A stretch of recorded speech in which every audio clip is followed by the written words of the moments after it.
அனைத்து 10ஆம் வகுப்பு மாணவர்களுக்கு என்னுடைய முதற்கண் வணக்கம். இப்போது நம்ம பார்க்க போவது 10ஆம் வகுப்பு செய்யுள் பகுதி. தலைப்பு திருவிளையாடற் புராணம். இந்த திருவிளையாடற் புராணம் என்ற நூலின் ஆசிரியர் பரஞ்சோதி முனிவர். இந்த பரஞ்சோதி முனிவருடைய காலம் 17ஆம் நூற்றாண்டு காலத்தை சார்ந்தவர்.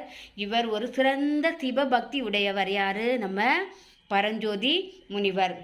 இவருடைய திருவிளையாட புராணம் திறப்பும் விரிவும் உடையது. அதுக்கப்புறம் இவர் மதுரை காண்டம், திருவாலவாய் காண்டம், கூடற்காண்டம் என்ற 3 காண்டங்களையும் 64 படலங்களையும் இவரோடது. யாரோடது? நம்ம பரஞ்சோதி முனிவர் உடையது. அதுக்கப்புறமா இவர் எப்போ பிறந்தாருன்னா, எந்த ஊரில் பிறந்தாருன்னா, திருமறைக்காட்டில் வேதாரண்யம் என்னும் இடத்தில் இவர் பிறந்தாராம். யாரு? பரஞ்சோதி முனிவர். அதுக்கப்புறம் வேதாரண்ய புராணம், திருவிளையாடற் போற்றி கரிவன்பா, மதுரை 18 பத்தந்தாதி போன்ற நூல்களையும் இவர் இயற்றியுள்ளார். யாரு? பரஞ்சோதி முனிவர். இப்போ நம்ம என்னன்னா, இந்த பரஞ்சோதி முனிவர் இருக்கார் இல்லையா, இவருடைய ஒரு குட்டி கதையை நம்ம என்ன செய்யலாம், நான் சொல்கிறேன், நீங்கள் கேளுங்க. எப்படின்னா, இவங்க அப்பா பேர் என்னன்னா மீனாட்சி சுந்தர தேசிகர். யாரோட அப்பா? பரஞ்சோதி முனிவரோட அப்பா பேர். அப்போ இவர் என்னன்னா சின்ன வயசு, இவங்க என்ன குலத்தை சார்ந்தவர்ங்கன்னா சைவ வேளாளர் குலத்தை சார்ந்தவர்.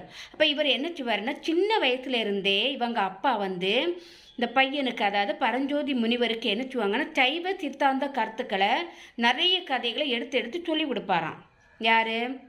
நம்ம மீனாட்சி சுந்தர தேசிகர். அப்போ இவர் சிவன் மீது மிகுந்த பக்தி உடையவராக இவர் என்ன செய்வார், மாறிட்டே இருப்பார். அப்போ இவர் திருமறைக்காட்டில் வேதாரண்யத்தில் உள்ள சிவனை இவர் என்ன செய்தார், நல்லா வழிபட்டார். அப்போ ஒரு நாள் நினைக்கிறாரு, நம்ம இந்த கோயிலை மட்டும்தான் வழிபட்டுட்டு இருக்கோம், வெளியிலையும் வேற இடங்களையும் நம்ம என்ன செய்யலாம், நிறைய கோயிலுக்கு போகணும், சிவனை பார்க்கணும்னு ஆசைப்படுவார். யார்? இந்த பரஞ்சோதி முனிவர். அப்போ தான் ஒரு நாள் இவர் என்ன செய்கிறாருன்னா, மதுரை மீனாட்சி அம்மன் கோயிலுக்கு போகிறாரு.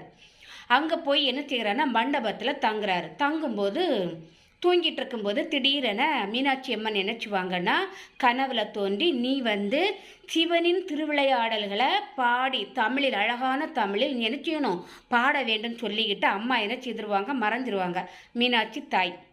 அப்போ இவர் என்ன செய்வார், அதே மாதிரி அதான் திருவிளையாட புராண போற்றி கலிவன்பா அந்த பாடல் இவர் என்ன செய்கிறாரு, எழுதுறாரு. யாரு? நம்ம பரஞ்சோதி முனிவர்.